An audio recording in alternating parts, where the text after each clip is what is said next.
comment structurer son cadrage en noir et blanc et comment, quelque part, penser en noir et blanc pour organiser son image. Jeudi, donc, au Club Photo, on verra comment éclairer un portrait en noir et blanc. Donc, ça sera un cas pratique avec 3 ambiances lumineuses différentes. Je vous montrerai ça en studio. Ça sera transposable aussi en extérieur dans une certaine mesure. Je vais vous montrer plusieurs images. Ça va faire plaisir à Bruno. On va citer un grand photographe donc, qui est Harold Davis dans l'art du noir et blanc en photographie numérique, qui est ici, et qui nous disait le meilleur moyen de prévisualiser l'impact des formes dans une photo, c'est de séparer la forme de la fonction, autrement dit, oublier le sujet en tant que tel pour ne penser qu'aux formes en tant que telles. Est-ce qu'il y en a qui ont compris? Oui. Bon, ça va. En gros, l'idée, c'est qu'il faut se détacher la forme du fond et il faut essayer de penser en termes graphiques plus qu'en termes faut pas se demander ce qu'on voit, il faut se demander comment ça s'organise dans l'espace, et notamment à l'intérieur du cadre. Et ça, je trouve ça intéressant parce que en noir et blanc, on va être parasité par plein de petites choses, et principalement la couleur. Ça, c'est une prise de vue que j'ai faite avec Chloé. Je reviendrai là-dessus parce que c'est cette prise de vue que j'utiliserai pour vous montrer les différentes ambiances qu'on peut faire avec un même modèle, dans un même studio, c'est-à-dire des choses assez dures au niveau des éclairages, des choses éventuellement un peu plus douces au niveau des éclairages, et des lumières qui vont être un peu plus dirigées. Mais aujourd'hui, ce qu'on va voir, c'est comment penser le noir et blanc, parce que ce qui va nous perturber le plus, c'est la couleur quand on photographie. Et là, par exemple, on en reparlera, mais sur le maquillage, Chloé est venue sans maquillage et j'ai demandé à la maquilleuse, donc c'est Alexandra qui est aussi photographe, qui est venue faire le maquillage, de nous faire un truc ultra violent. C'est-à-dire que, bon, c'est un peu amusé, mais l'idée, c'est d'avoir quelque chose qui pique un peu les yeux. C'est très fort en termes de densité de couleurs et de coloration. Et là, on a fait un peu exprès. C'est-à-dire, je lui ai dit, l'idée, c'était de faire un truc qui soit impossible à photographier en couleur parce que ça pique vraiment les yeux, quoi. Enfin, je veux dire, là, c'est clair, ça ne va pas. Mais ce que je voulais, c'est qu'on voit que toutes ces couleurs-là, une fois passées en noir et blanc, elles ont finalement, elles ne vont servir qu'à créer des ombres. On voit par exemple sur la joue, le bronzer, là, ça lui fait, on dirait qu'elle a un bleu. Sur les yeux, il y a des couleurs qui sont assez improbables. C'est fait exprès. C'est-à-dire que là, ce que je voulais, c'est qu'on voit que le avant, ici, et le après, ça peut matcher. Parce qu'en fait, il ne faut pas penser couleur, il faut penser densité. Ça, je vous l'avais déjà dit. Et ça, c'est important. Donc ça, c'est un premier point. Une des méthodes les plus simples et les plus rigolotes pour ça, c'est d'essayer de ne pas faire la mise au point sur le sujet. Si vous faites la mise au point, vous identifiez le sujet, vous allez identifier les différents éléments. Une des solutions, c'est à la prise de vue, alors ça, on peut le faire juste en tournant la bague de mise au point, tout simplement, mais là, je vais le faire avec un flou, je vais faire un flou gaussien, par exemple, et je vais flouter comme un bourrin. Voilà. Ça me plaît bien, ça. Et là, l'idée, c'est que on sait plus trop ce que c'est. Par contre, on a les formes globales. Ouais. Et c'est ça. Pareil aussi, quand on photographiait autrefois avec un moyen format, quand on mettait le nez au-dessus d'un relais, par exemple, l'image, elle était à l'envers. Et ça permettait de se détacher de ce qu'on voyait et de composer de manière plus graphique, en se détachant du sujet en lui-même et de la signification du sujet. Si tu inverses à 180 degrés, c'est ça? Oui, c'est ça. Hop, voilà. Là, effectivement, quand on regarde une image comme ça, on est un peu la tête à l'envers et du coup, on se concentre plus sur les formes et sur l'organisation. Et finalement, c'est ça, hein, cadrer, composer, c'est organiser, on va le voir à l'intérieur d'une image. OK ? Et ça, c'est intéressant. Je ne sais pas si vous avez eu l'occasion de suivre le cours qu'il y a sur le site sur le cadrage et la composition. Sinon, je vous mets un petit lien en description. Le cadrage, c'est des lignes, des espaces, des rimes et des couleurs. Les espaces, c'est-à-dire que à l'intérieur du cadre, on va délimiter différents espaces et on va pouvoir les structurer, les organiser.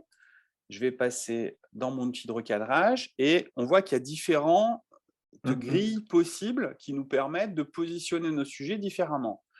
L'une d'entre elles est la grille des tiers, mais on pourrait tout aussi bien travailler sur des diagonales, sur quelque chose de très symétrique, sur pareil des croix, sur une grille en 9 mais qui serait plus centrée, une grille Fibonacci ou d'autres choses, peu importe.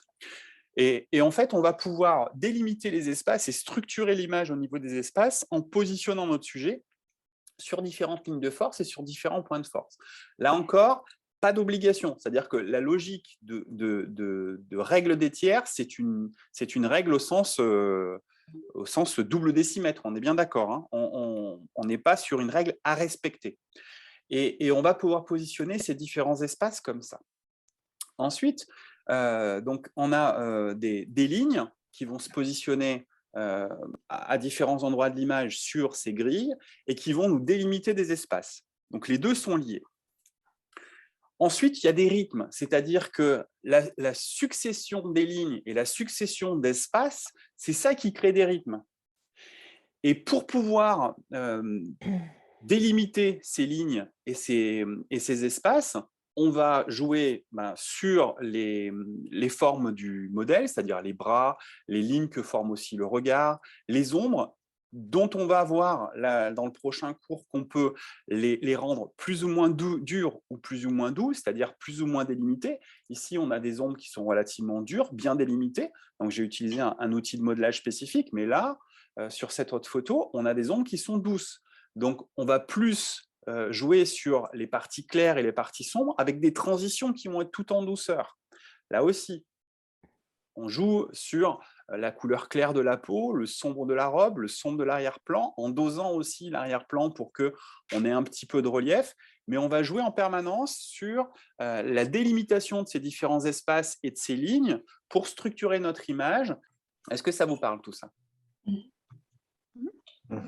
Je vous perds pas là, c'est bon, tout le monde suit.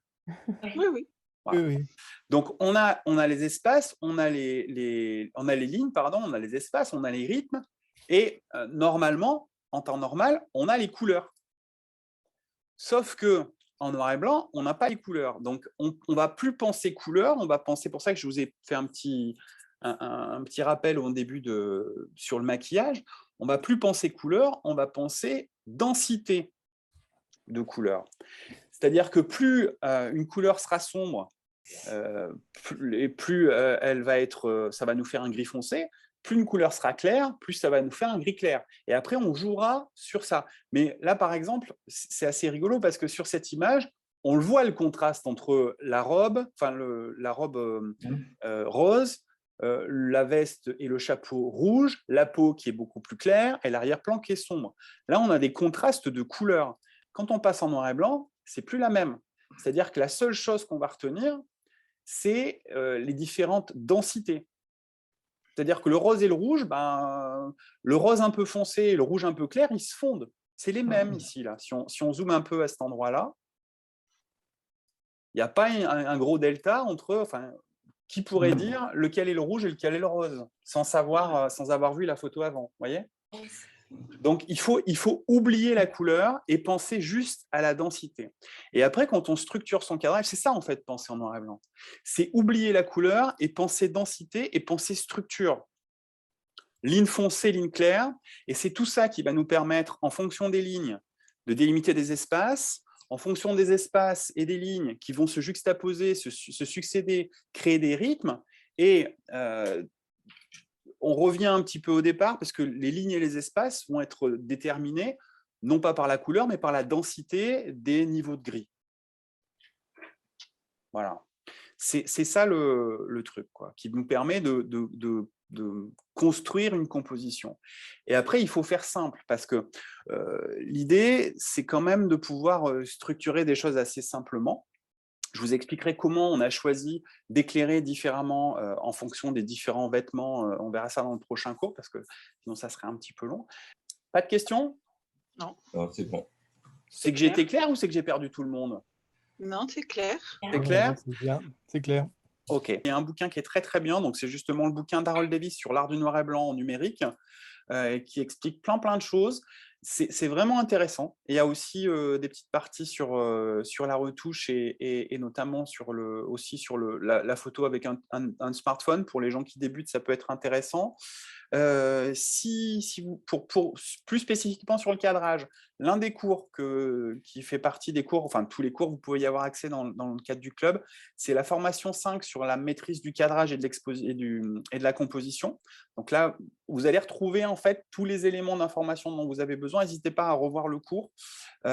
C'est pas spécifique noir et blanc, mais il suffit juste de transposer la partie couleur en fait. Vous remplacez couleur par niveau de gris et vous avez tout compris.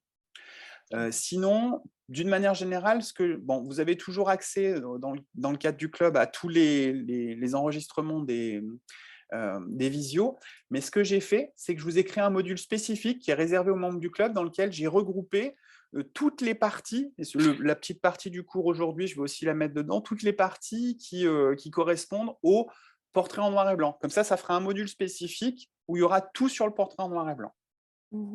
Voilà, vous savez tout. Donc, pour ceux qui nous suivent sur YouTube, puisque la vidéo est enregistrée pour YouTube, bonne semaine et bonne photo. Et pour les autres, pour les membres du club photo, on va continuer maintenant sur nos photos à nous pour analyser les photos de nos membres.